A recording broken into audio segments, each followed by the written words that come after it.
Lenny Rachitsky, he just hit 1 million subscribers. He's like, I don't think anybody's going to read it, but I'll put it out on Medium. 6 years later, he has 1 million subscribers. Newsletters are essentially the new blogs. They're just hitting people's inboxes, right? So you need to stand out. You need to be different. You need to have content that resonates and that is well written and well researched and even has a little bit of personality so you don't sound like, an AI bot. I'm just curious where this goes from here, because he's just been steadily growing. Does he hit 2 million in the next year?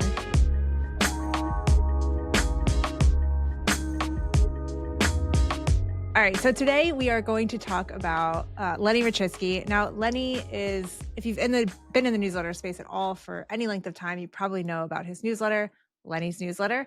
He just hit 1 million subscribers, and I thought this was fascinating. And I kind of wanted to go back and break down some of his growth journey, what he's been doing since I wrote the deep dive on him, and just kind of riff on what we think is the future or the next steps in his journey. So, Dylan, are you excited for this one? I'm excited. I've been following Lenny's from a bit of a distance. I haven't done as much deep dive research as you on him, but he kind of came on my radar probably about 3-ish years ago. And I think that's kind of when his growth was really accelerating. So I'm excited to get into this. Awesome. So for just a little bit of background on Lenny, he worked at Airbnb. He was like a product lead for 7 years. So from 2012 until March of 2019, when he left Airbnb, he was there just working in the product space, making the product better, learned a bunch, and was like, you know what, I'm going to start a newsletter, because he wanted to actually start a different company. And he was like, I want to synthesize what I've learned and just share this. He's like, I don't think anybody's going to read it, but I'll put it out on Medium and medium.com and see what happens. Yeah. And now, what was that? 6 years later, he has 1 million subscribers. And he is one of the top voices in the newsletter space and just in the product space in general. He's definitely got the world's largest newsletter on product and growth. So very, very interesting. It's really impressive. And I think he has a quote in one of his posts about hitting one of these big milestones. He did another one of these when he hit 500,000 subscribers. And I can't remember if it was in this 1 million one or the 500,000 one, but he basically said growth, I've tried everything, paid ads, this, that. And he's like, none of that really works. Biz dev, he's tried all this stuff. And he's like, paid ads, SEO referrals, BD, and none of them have done a damn thing. And so I thought that was really funny and interesting. He uses the term growth levers too. He's like, I've tried them all. None of them done a damn thing. And he goes basically to say that word of mouth has been kind of his biggest lever for growth, which I think you could probably resonate with. I actually wrote 2 deep dives on him because I was so fascinated about the story. So I published the first one in April of 2023, and then the next one was the following week. That second one, I just focused on the paid newsletter. Right. So I was like, how do you even grow one of these things? It's so interesting. And I hadn't really done a deep dive into that. So thought it would be a good time to do that. So the first one was all just about his growth. And at that time, in April, he had 377,000 subscribers. So that was only a third about 2 years ago, right? Now. Yeah. Just shy of 2 years. Yeah. Okay. Pretty wild. That's some insane growth. Yeah, it's nuts. And it's one of those things where I think just the size of your audience starts to flywheel into you're growing because of how big you are, and that just kind of compounds. But that's not to say that he was just growing because he was already big. And we'll get into this a bit more, but I think you have to start with a quality product that people enjoy reading, that is providing them value, that is consistent, and all those sort of things. So he wouldn't have gotten there if he hadn't been doing those things, those foundational things to begin with. So that's kind of my main takeaway when I was looking at his story. And I think practically every piece of Lenny's that I've ever read is just, it's good. It's so good. It's so in depth. And we're going to talk about this again, but he's doing a lot of exclusives as well. And in the sense of even just taking data that might be available elsewhere, creating his own charts, synthesizing it differently. He also goes out, and one of his things that he does, that's one of my favorites, is he goes out to actual product leads and people working at different companies and actually gathers data from them. So in the beginning, I remember one of his early growth levers was a series on how to build a marketplace. Yeah. And so if you're not familiar, marketplace is kind of, well, I'm not even super sure, but it's something like an Airbnb would be a marketplace because you have both customers and people. Buyers and sellers. Listings up. Buyers and sellers. Yes. That was so much simple. Thank you. But he did a whole series on them, and he went out to these companies and asked them, like, how are you growing? What's your biggest growth lever? And he took all that data and he wrote a whole series of articles. He said that that was like one of the turning points for his newsletter. I think I actually had You had a chart. a chart, Yeah, we'll put like that his on screen. growth timeline before that, and then his growth timeline after that. And you can just see it was like chugging along, and then those articles went live, and it was like, Yeah. it was like, wow, Yeah. people really like that. And I think that made him stand out because he wasn't just like writing these thought pieces, he was gathering data from other places. Absolutely. And that's, again, I'm going to harp on this over and over and over. And it's worth harping on. You talked about this at the newsletter summit in your talk about IV content, insanely valuable content that people want to read. And with the proliferation of newsletters and content everywhere, we're kind of in like, I guess, the blog 2.0 sort of space. Well, it's probably beyond that now, but just like newsletters are essentially the new blogs. They're just hitting people's inboxes, right? So you need to stand out. You need to be different. You need to have content that resonates and that is well written and well researched and even has a little bit of personality so you don't sound like, an AI bot. Yeah, it all comes down to this quality and consistency that he mentions. And it kind of reminds me, I know you were starting to mention Akash Gupta before we started recording, and I was like, stop, we're just going to hit record. Yeah. We have to start just going because we're just going to talk about too many things we'll have to double dip back on. But Akash Gupta always talks about creating content for the internal share. So like, what is that one piece of content that somebody in an organization is going to share with all of their team and people in other organizations in the same kind of team? And so I think Lenny has done that super well with the product space in terms of just the marketplaces. Like anyone who works at any of those companies on the product teams or even growth or anything really would probably read that. And so I'm sure that just like catapulted his success in terms of paid subscribers too. Yeah, totally. I think the interesting thing he says is, "Wow, I can't believe there's a million product managers." Kind of goes on to say, like, my audience is actually made up of much wider now. Roughly half are product managers, but over a quarter are founders, and the rest are a mix of adjacent functions like engineers, designers, growth marketers, etc. So it is interesting that he took this somewhat niche kind of area or category of product marketing and product managers, and has kind of spun that off into this sort of larger ethos. And he even talks about a little bit about that, how he's like, I can't just write about product management for the rest of my life. So he kind of touches on subjects sort of all around that. And in doing so, he mentions as well that he's basically found his ikigai, which is like doing something that he's passionate about, that the world needs, that he can get paid to do, and that he's good at. And so like it's like this combination, this Venn diagram where he's right in the middle and he's publishing about that. And that's kind of like, damn, that's the ideal, right? 100%. Yeah. And honestly, if you can write 36 posts about one topic, I think you're onto something because most people quit or get bored after 5, 10, 15. And then they're like, oh, I'm going to jump ship and move on. But he even said, I forget where it was in this piece, but somewhere along the line, he realized like, I don't want to just write about product the entire time. Like he Yeah. knew, he had the forethought to think like, I might get bored of just writing about product and like these very technical topics. He's like, so I'd love to expand it a little bit, still have product as like the base, but product touches so many pieces of every business. So like it makes sense to talk about all of these other things as well. And his audience is interested in that. And after a while, I think he's written about so many things that like he can just expand to other topics. And when someone asks him about something foundational, he can just link back to those old pieces. Yeah. Yeah. It really helps. Yeah. I mean, he started the podcast too in summer of 2022, I believe it was, or June of 2022. And so just doing that, building the relationships and building out your network as well, talking to interesting people in the product space, the tech space, but then even just more so talking, like he's had people who've like talked about mindset and, just these things again that sort of surround what you would need to do to be a successful product manager, but aren't actually like necessarily directly about being a successful product manager. So position himself really nicely to kind of be like, yes, I'm an expert on this, but I'm also going to share all this other information that's going to help people in this space. I remember when I did research for CJ Gustafson recently of Mostly Metrics, he actually was talking about how Lenny was somebody he looked up to. And he linked out to this piece where Lenny was talking about, he thinks of his content like a puzzle.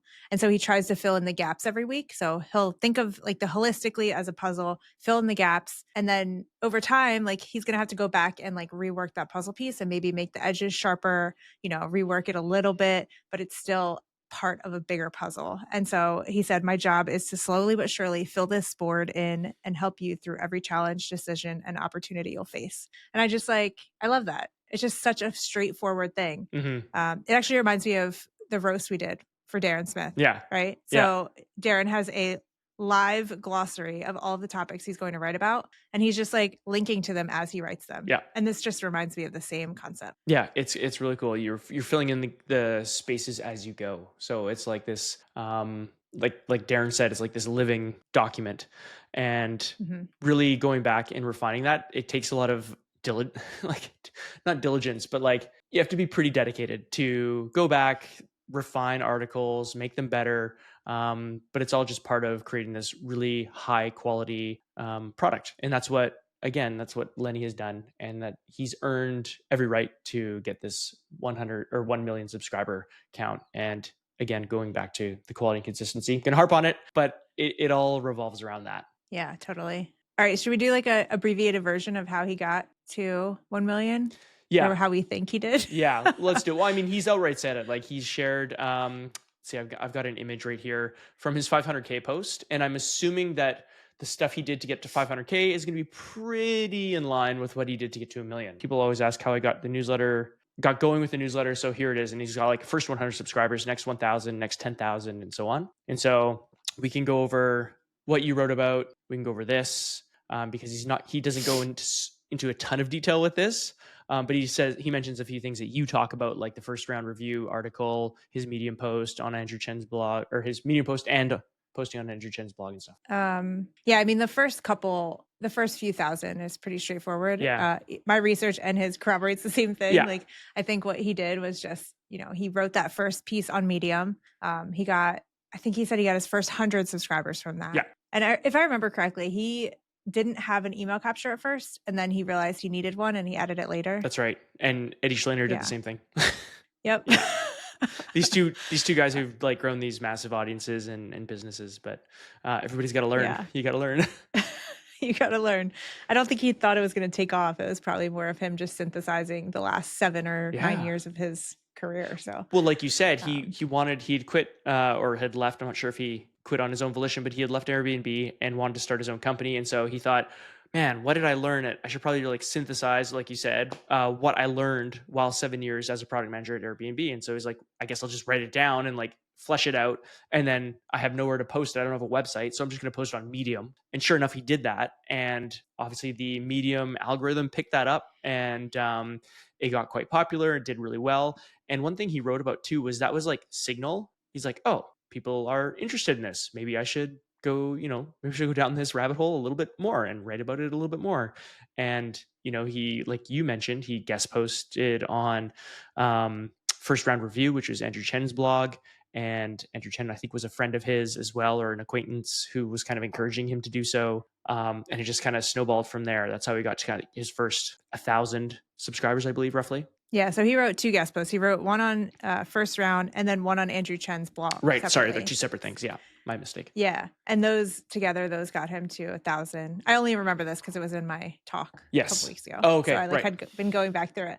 Yeah, I thought that was interesting, and it's just another reminder of like guest posts work. Like you don't have to know an Andrew Chen or know this larger VC outlet. Like you can keep going with like getting 50 subscribers, 100 subscribers. Like that's good enough. Like just keep getting your writing out there in front of other audiences. It's so important. I think it's such a great way to get started. Yeah, it is. Yeah. And I mean, CJ did that too, who you just covered, right? That was, exactly. And he got paid to do it. So like there's perks too to writing good quality content and sharing it with other people and guest posting. So that was the first 1,000. So those were the 2 ones. Yep. First 1,000. And then after that, next 10,000, he said, writing useful stuff every week for 9 months and tweeting summaries of it.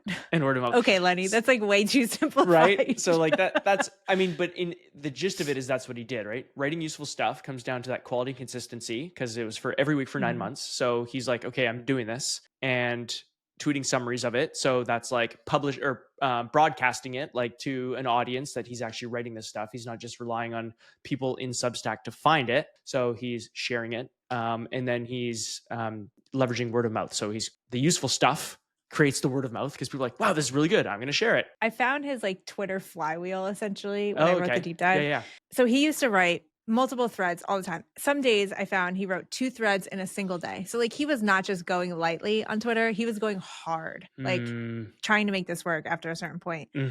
So he would take his longer form pieces and he would turn them into threads, which is how I grew in the beginning too. Like Yeah. it works, or Yeah. it did work. I'm sure you have to do it somewhere else now, but I mean, there are screenshots on the deep dive if you want to go see them, but there are just like his threads were getting like 500 plus likes, 200, 300 bookmarks, like retweets all over the place. Yeah.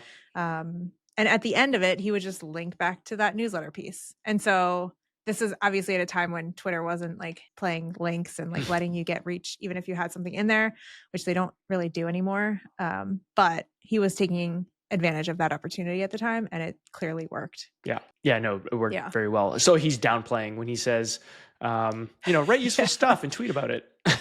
And it's like, yes, to sum it up, that's what he was doing. But he was really leveraging the viral nature of what he was writing about and of the Twitter algorithm. So yeah, whether or not you could do that now is probably debatable.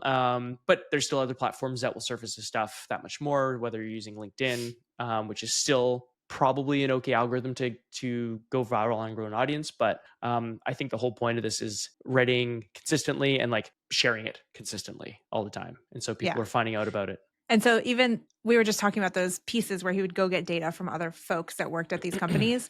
And so not only publish that post on his newsletter, he would then write a thread about it. And in the thread, he would tag every single person that gave him data. And of course, those people were like, I look great because I gave him this awesome information. Let me retweet this. Yeah. And so it just kept going and going. And then, of course, at the end, it linked back to that piece. And it was just like a great flywheel, especially if you can get quality data from people who have experience in the space. So super smart what he's done. I don't think you can do that with every single newsletter necessarily, but I think he stumbled into something really smart. And then when he got to his next 100,000, in his words, he continued to write useful stuff every week for years, and he tweeted about it and leveraged word of mouth. So again, not crazy insightful, but he just basically, this is his way of saying, I found something that worked and I just kept doing it. And sure enough, it was working for him. So I guess why reinvent the wheel? If it ain't broke, don't fix it. Throw every cliche at the book at him here. He was doing something and it was working, so he kept doing it. Yep, 100%. But then there was an inflection point. Are you referring to his paid newsletter? No, we can talk about that. That was an inflection point you for mean revenue. Recommendations. But yes. In 2022, Substack launched this lovely feature, Substack recommendations. Well, let's be honest. It was like honestly revolutionary at the time because newsletters are notoriously hard to discover unless you are out there and on these other places like social platforms. So recommendations were just like incredible. I think over time it's getting watered down a little bit because they're just so overdone. Still works, still can be a good growth lever, but I think you have to be a little bit smarter about, cleaning up your list after using them. But yes, he has no shame in telling people that as soon as Substack launched their recommendations, he had hundreds of people recommending him. And then he just started growing from there. Yeah. I think he's even said he's got over 1,000 people recommending his newsletter. So we could probably go see it, right? Oh, can you? I'll look it up. Keep talking. Yeah. So I guess my point is, he refers to in his write-up when he's kind of reflecting on this, he refers to recommendations as word of mouth, right? Because essentially that is what it is. People are recommending you, and they're not going to recommend you if your writing is crap. If your newsletter sucks, even if you collab with them, they might recommend it. You might get some subscribers, but you're not going to retain those subscribers. Also, if your newsletter sucks, the word of mouth is really important. But again, if your newsletter sucks and your quality of content is bad, it doesn't matter. Substack's recommendation feature will work, especially in the short term. Lenny was writing really good stuff that people wanted to read. And so more and more people were recommending him. And it was just, again, another flywheel where great quality leads to more recommendations, leads to more subscribers, leads to more people recommending him, leads to more, it's just like this constant evolution. So he actually wrote it in his 1 million piece. He said, today, over 5,000 other newsletters recommend my newsletter. I was a little off. Without it, if you extrapolate from the trajectory beforehand, I'd maybe be at 500,000 subscribers. I would probably say he'd be closer to like 350. Like he had Mm, good trajectory, but that doesn't always sustain the whole time. So no. I don't know. Could be wrong. I mean, he did launch podcasts, which has definitely helped as well. So Yeah, no, yeah. it has, and I mentioned that too as kind of like a sort of a content flywheel, where I think this probably definitely helped in discovery, especially when he started publishing on YouTube. So you're going to get viewers who are maybe more video aligned, or people who prefer to consume content on video, like on YouTube. And so in June 2022, when he started publishing his podcast, I don't think he was publishing to YouTube right away, but it wasn't too long after where he started publishing the podcast episodes to YouTube video version. And now he's got 282,000 subscribers on YouTube. And you know that like some people found him there and then, went to subscribe to his newsletter. I can't say exactly how many, but it's just this flywheel effect of like, I'm getting big on one channel, therefore I'm kind of growing on another channel. And then they just kind of both feed each other. And it's smart. And I definitely think the podcast has helped him grow. Oh, 1,000%. I'll let you comment on that, but there's one other interesting point about his podcast that he mentions too, in terms of revenue. Well, yeah, that's what I was going to Oh, say, okay. because I think he said at some point, I don't know if I have the right quote, but I remember him saying at some point the podcast is making more Yeah. than the newsletter in terms of sponsorships and brand deals. So And it's about, wild. yes. And he was already making over 7 figures at that point when he launched the podcast. Uh-huh. From what I gather, Uh-huh. he doesn't really like talk necessarily about it, but that's crazy. So that means almost overnight he doubled that. And you know how long it takes him to, he compared the time and effort into these two things, right? So he puts in way more time and effort into publishing a written piece for his weekly post. And even if he's doing the guest post, which I don't think we've talked too much about, well, we talked a little bit about it, but when he does the guest posts, he still works with that guest author to refine the piece, to go through 5 or 6 different drafts and revisions and stuff. So there's a bit of his time sunk into it. Lots of time spent with the writing. It doesn't make as much money as a podcast. His podcast, he says, takes maybe about 5-6 hours a week to do, including like the research, the recording of it, the post. And yes, he has some contractors and freelancers he works with, but essentially what he's saying is the podcast takes way less time and makes way more money. So it's like a nice little problem to have, I guess. 1,000%. Yeah, we didn't talk about the guest post thing. We talked about it in terms of him writing a guest post, but not him contracting other people to write for him. Okay, yeah. Let's talk about which is exciting. I actually learned this morning Lex Roman wrote a guest post for him. Oh, sick. Like in the early days. Oh, wow, really? Yeah. Not so Lex just recently. apparently started the newsletter at the same time as Lenny. And they're like, well, I'm kind of bummed that I stopped writing this because I could have been, I don't know, Lex said somewhere that? near there. But yeah. Yeah, that's true. Oh, that's funny. Okay. But anyway, I thought that was funny. That is funny. Did we mention about the guest posting in terms of why Lenny does guest posts? No, go for it. Okay. Well, he basically like realized pretty early on that he's going to publish this once a week, which is 52 editions a year. And he's like, I can't come up with like 52, high quality, unique insights and lessons on, product management or whatever, in a year, right? For forever in perpetuity. So he basically was like, I need to bring in other voices. And so Lex being one of them, that he's brought in. And so now he says that he brings in guest posts. He didn't really say how often he brings them in, and I should have checked, but whenever he brings in a guest post, a guest author, they go through about 5 or 6 drafts, like I mentioned, to refine the content to like the level of quality that Lenny's readers would expect.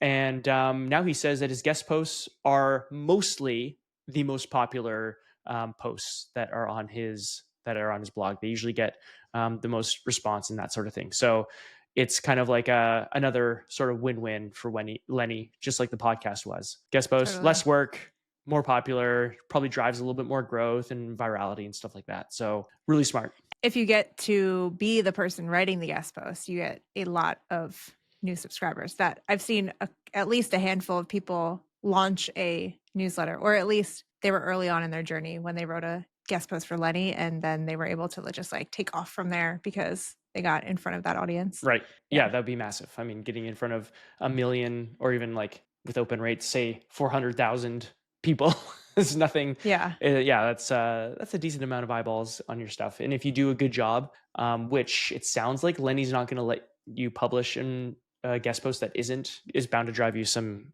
new subscribers, grow your Yeah. audience. And even being a guest on his podcast. So I know Growth and Reverse Pro member Ben Williams Mm, actually was on Lenny's podcast. nice. He's also in the product space, and he knows Lenny just from being in the space.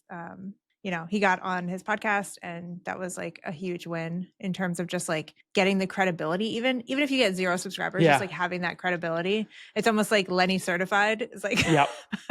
because he has such a good quality newsletter and people trust it as a good outlet. So if you can get on there and be a guest, I think you're doing good. Yeah. If you can get, verified on Twitter, like back in the day, this is like basically Lenny's seal, Yeah. right?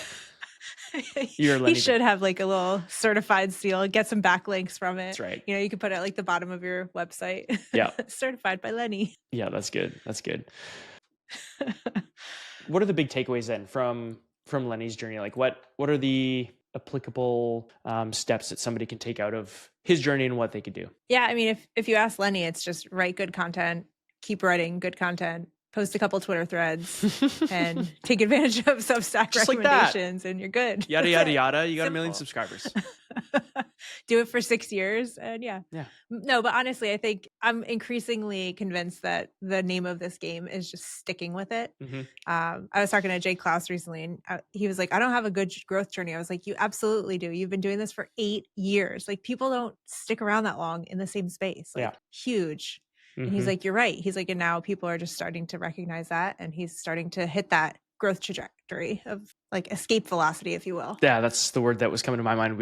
And Laura used that word a few times when we interviewed her. It's stick-with-it-ness, right? Like, can you stick with this and not just stick with it, because you can't just be operating with your eyes closed and your blinders on and, not Right. realizing that it's not working. You need those signals that things are working, and you need to iterate and pivot when something isn't working. That's what Jay's done, right? Like, he started with, I think, just a newsletter, and then turned it into a podcast, and then turned that into a community, and then turned it into a YouTube channel. And like, it's just like, he's gone through this evolution as a creator, and look at him now. He's doing awesome. He's busy, but he's really grown quite significantly in the last few years, thanks to, by and large, sticking with it. And Lenny is no different. Yep, exactly. So I think takeaways are, stick with it for 6 years. Yeah. I think that's probably the minimum where you hit that point. Mm-hmm. Unless you're Justin Welsh, but even then, like, he was writing on LinkedIn for 3-4 years before he even started a newsletter. So Yeah. I think there is something to like that 5-6 year mark, especially for personal brand, solo operator type things. And then put your heart and soul into the content. Mm-hmm. That's the second one. It's just so key. And I don't want to keep talking about it, but I feel like we need to, because people they want the growth hacks, but that is the ultimate growth hack, is just good content, build relationships, stick with it. What else? Yeah, I think that's important. Kind of like your level of give a shitness as well. Like, how much do you care about your content and about your audience and your readers? That really kind of matters. That's proven out again in the people we've just discussed, is they care, and they care about putting out a good quality product. So one of my things that I thought that was sort of insightful, quite insightful, I think, especially for somebody who's more towards the beginning of this journey as opposed to kind of the middle, that Lenny's been on. So Lenny talks a lot about job to be done. So figure out the job to be done for your newsletter is. Caitlin Burgoyne's talked about this a lot. Of course, they're not the only ones. They didn't coin the term, but Lenny has a great example of essentially what a job to be done for your newsletter looks like. And if you're not familiar with it, I would recommend checking out his 500,000 post, where he basically says, like, do your job to be done better than anyone else in the world. So you got to figure out what it is. What purpose does your newsletter serve for your audience? He figured that out. And then he basically figured out how to do it better than anybody else in the world. And 2 questions that he writes here that I'll just share. Answer these 2 questions. Who exactly is your audience? Think of a specific person. What would they find extremely interesting or useful? And number 2 is, what is your concrete job you're doing for them? Is it entertainment, helping them make money, inspiring them, helping them understand the world, or something else? So kind of start there. I think you touched on this a little bit too, Chenell, with your IB content talk, because these kind of buckets are similar, right? When you're when you were reading those off, I was like, uh-oh, are they the same? They're No, pretty close, well, they which are. is good. I I mean, it's was gonna just say proven. you'd want to resonate with somebody like him being the same mindset. So I think you basically had the same gist of those buckets as well when you were writing about insanely valuable content. So figure out your job to be done was one of my big takeaways from Lenny, as well as obviously writing quality and consistent content. You know, the stick-with-it-ness. One other thing that I think is pretty important is sharing your work publicly. So he did that, and we talked about how much he tweeted, even though he kind of dumbed it down a little bit by saying, tweeting summaries. But I think you really need to almost uncomfortably share your work. I like that. I like the jobs to be done. It's such a more tangible way to think about what you're creating and the content you're putting out into the world. Hmm. But yeah, I mean, it does need to land in one of those buckets, which makes sense. So I don't know. I'm just a big fan of Lenny's like outlook. And even he's just a calm guy. Hmm. Like if you listen to his podcast, he's like my speed. He's like very chill, but like Yeah. super smart, but really chill. And so I resonate with that a lot more than like I don't know, Hormozy style, like in your face type thing. But Yeah, I yeah. could see that. I agree. And it's not for everybody. Some people need the Hormozy style in your face, Yep. like pump you up thing, and to each their own. Absolutely. But yeah, Lenny's definitely a little bit more of a laid back guy. He's very, you could just tell by the way he's writing this, like very modest, and unassuming too. Like I got 100,000, I got 1 million subscribers by just writing useful stuff consistently, tweeting about it, people liked it. And it's like, that's totally his vibe too, right? He's not gonna be like, here's what I did, this is how I thought about it, and it's like you have to do this, and you just kind of like sharing in a very modest way of how he really like crushed the newsletter game. It's funny. I think he's just easy to recommend because you can tell that he cares. Hmm. You can tell that he cares about the content, how valuable it is for his readers, Yeah. and he listens to feedback. So I think that's pretty cool. Yeah, and it also helps too, like he's got this sort of circle of content, like that's product manager sort of specific, and he'll have those kind of guests on, but then he branches out from that. So it does attract, you could recommend it to just about anybody in a professional setting, and they probably will find something useful out of one of his posts or one of his podcast episodes. Not every single one of them, of course, but it has this ability to reach a larger TAM, if you will, than just focusing on one thing. And not everybody can do that. And I don't think you probably should do that in the beginning. You should probably be pretty focused and niche down in the beginning so that you know who you're talking to and what you're talking about. But then as you grow, and as Lenny grew, he was able to expand out into these other kind of adjacent categories, if you will, or topics that he knows his readers would be interested in. Totally. It reminds me of Sahil Bloom when he got started. He was writing about finance. Yeah. And then over time he started writing about more other things. More and other it just like things, exploded definitely. from there. More other things. Yes. I can talk really well, can I? You talk good. You talk good. SMRT. Yeah. Yeah. So, Yeah, you got to start focused and then, branch out. In my opinion, it's going to help. I think it's easier too when it's just easier mentally to like wrap your head around what you're creating Hmm. and how much and what to create next. Otherwise, you can be like, I'm just going to write about the sky tomorrow or Yeah. like, something random. Yeah. So I think if you can niche down, it just helps you as a writer. And you did that from the beginning too. You were just going to focus on, you kind of had these parameters set. You're going to write about newsletter operators, newsletter creators who had a 50,000 subscriber audience or larger. It really was like, I kind of want to write about this person, but they're not a newsletter writer, or they hadn't hit 50,000 subscribers, right? And so you did that for a long time. And then last year you were kind of like, maybe not. And you started writing about people who didn't have 50,000 subscribers because they still had a really powerful growth journey and had a lot of lessons to learn. Or maybe you wrote about somebody who you were more focused on their audience size, their general like online presence, as opposed to just their newsletter size too. So I think it's important to stay. It's just an example that reminded me of how you stay kind of focused in the beginning is really helpful for you. And it's going to be helpful to explain what your newsletter is to people, kind of strict to some degree on what you're writing about and what you're talking about. And then again, once you gain that steam, gain some traction, write about it for a while, then you can kind of expand out of that realm. And I'm not saying this is a hard rule that everybody has to follow, but I think for the general public, this would be a kind of a smart way to go about it. Yeah, totally agree. Yeah. Well, cool. Well, was there anything else you wanted to talk about in terms of Lenny hitting 1 million? Yeah. Two other really quick takeaways, and one won't go harp on these, but one is to obviously leverage network effects. So he Mm. was able to leverage Substack's recommendations. I wouldn't even necessarily say that he leveraged it. It's not like he was going out saying, "Hey, recommend my newsletter." He was on a platform that had this opportunity and these network effects, and so he stayed there. He obviously wasn't going to leave Substack, even if the grass might have been greener elsewhere. Maybe he could have made more money on subscriptions because Substack takes maybe a larger percentage of your revenue. He stuck with it. He grew rapidly thanks to it.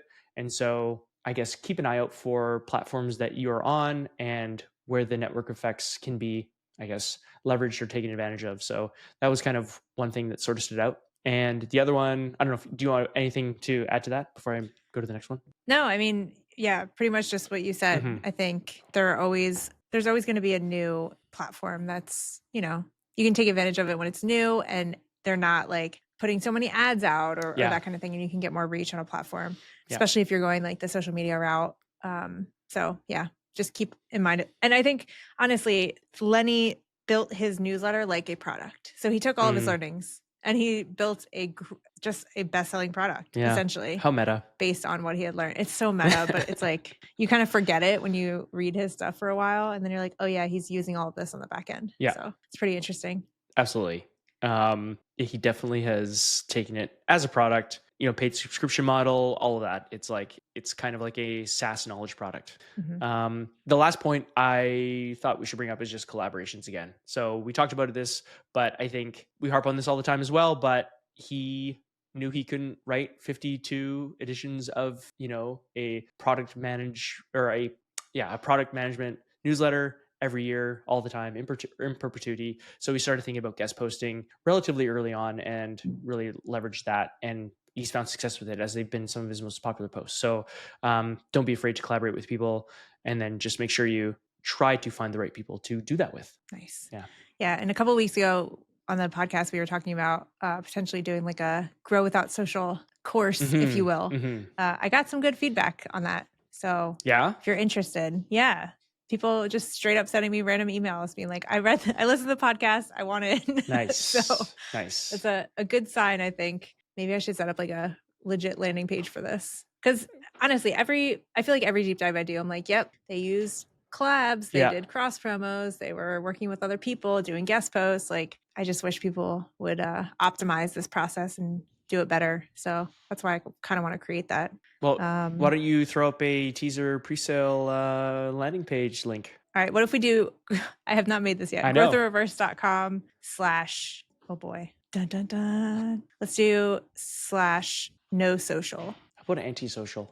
Antisocial? Yeah, that's kind of fun, right? Sure. All Let's right. do it. All right. growththereverse.com /antisocial. There we go. I'll just make it a form that they fill out. Okay. No pre-sale like commerce into it at all. No. Just a waitlist form essentially for now. But Sweet. Eventually when it's ready to go, we'll redirect that. Awesome. As my voice is starting to cut out. Cool. Any other parting thoughts, words of wisdom about Lenny and his journey? I mean, we could probably go on for a while, but we should probably wrap it at some point. Yeah, I mean, I think I'm just curious, like where this goes from here, because he's just been steadily growing. Like, does he hit 2 million in the next year? I mean, it's one of those things where you are growing because you're growing, kind of thing. I think the size of your audience is just like, oh, this guy's got 1 million subscribers. He is bound to be writing something that people like and that I should subscribe to. So just by like the virtue of the size of your audience alone and subscriber list alone, you're going to grow. I'm interested in what this looks like in 5 years. Is he still going to be publishing? Is he sold? Has he, what does that look like? Is there like a Lenny's newsletter for marketing? Is there a Lenny's newsletter for, does he take this playbook and like redo it in some other niche and let somebody else like run it? Yeah. I don't know. My gut says he probably doesn't, because he seems like more of a, not that he's not ambitious, but he seems like he values his lifestyle, the way it goes. And he even mentions in his post, he's like, yeah, even when I'm writing an article that takes like up to 30 hours of research and writing to publish it, and then I'm spending, maybe 6 to 10 hours on a podcast, that's still just a 40-hour work week. And he's making a good amount of money. He doesn't have any full-time employees. He does have contractors and freelancers that he works with to help expedite all this stuff. But at the same time, I think he doesn't want to be like constantly managing people. So my guess is he's going to keep it, I would assume, pretty simple in this respect. I'm just wondering, like, if somebody approaches him and says, like, all right, Lenny, we're going to buy this. You have a 3-year off ramp. Right. Teach somebody else how to do this in another vertical. Yeah. I don't know. It could be interesting. It could I doubt be. he would, but we're going to off that'll be an ramp interesting Lenny's playbook to newsletter, run. and you're no longer the face of it, but it's It's going to like the new industry dive, but Lenny's dive. That's the thing. See, that's part of the problem with personal brands, right? And personal newsletters is if you do have an exit plan, you need to kind of pivot that brand from your face and your name, if that is the case, if that's what you want to do. Craigslist, Angie's List. Yeah, I don't know if Craig's still running it. I was gonna say the difference there though is that nobody ever knew what Craig looked like, and no one really cared about Craig. They just cared about the application. In our day and age, where people have social profiles and they've got YouTube and TikTok and audio podcasts, there's just so much more personality and person with the brand. So it's a personal brand that I think it's just that much harder to kind of exit something that you've really built up based on your face and your name and all your thoughts and opinions and experiences, right? That stuff is really hard to shoot over to somebody else to take over. So if people are coming for your unique, like think about like a comedian. A comedian isn't just be like, hey, I'm retiring, but this guy over here, he's going to start doing my bits. He's going to try to, match my comedy vibe, and he's going to take over my tour. Hope you're all okay with that. It's like, no one's going to like want to sign up to go see, you know what I mean? Like it's just, it's something you have to really be thoughtful about. And I don't think it's as easy as just hiring somebody and training them, but in some situations that could be the case. I don't know. It's fun to think about the possibilities. Cool. Well, this is fun. Yeah. It's fun going back through his story and seeing what he's doing now. Do you think he would ever join us either on the podcast or in the community? He doesn't do podcasts. He has one, but he doesn't do them. He doesn't guest. He does not do them anymore. Okay. All right. I'm going to work on it. Yeah. We'll see. If anybody in the audience knows Lenny, let me know. Yeah. See if maybe, I don't know. Got to work something out. He wasn't at the newsletter marketing summit, was he? I don't think he goes to anything like that. Yeah. Yeah, he would probably get accosted and like, Lenny, you gotta come on my podcast, or you gotta, yeah, doesn't need the spotlight. Yeah. Cool. Well, if people have been listening this long, maybe we should give a shout to Growth Reverse Pro community and just a quick heads up of like what's going on there. Yeah. So the Growth and Reverse Pro community, if you haven't heard us ramble about this yet, we put together a paid community for people growing newsletters. It's very straightforward. But we do things like get on a call and spend an hour talking about sponsorships and nerding out about how to better grow your newsletter or use LinkedIn to grow or swaps or anything like that. Started having some in-person events at conferences, which is fun. Yeah. And then we have other creators come in. So we've had people like Justin Moore, Dave and his wife Marsden Klein are coming into the community soon. That's right. And yeah, I'm pumped. This is like my favorite place. So if you are looking to grow a newsletter and want some other people around you doing the same thing, bounce questions off each other, get feedback, just see how other people are doing it, you can go to growthinreverse.com/pro and check it out. It is application only. So sadly, if you just started your newsletter or don't have a ton of experience, maybe wait a couple months and try again. But yeah, I just wanted to create a place where people who are actively working on these kinds of things are in there talking to each other and able to get ideas. That's the whole premise behind it. Ideas, feedback has been huge. Like if you're not sure, updating your landing page or you're tweaking your design or you want to update a welcome sequence, like all that stuff people are sharing in the community and getting like almost instant feedback on from a bunch of people who are doing the same thing. So they've got actual experience to share, right? So it's a cool place. The vibe is, I'm not just saying that because I'm a part of this, but the vibe is really cool. The people in there are so helpful and so kind and so generous with their feedback and their time. So I highly recommend checking it out. Yeah. And when you join, the fun thing you get access to immediately is a link to book a call with me and jump on a call. And we have a little welcome call, see if I can give you some quick wins and or just walk you through how to best use the community. Yeah, that's pretty much it. So I'm excited and hope you'll consider joining. Yeah, come hang out with us. All right, until next time, see you. We'll see you soon.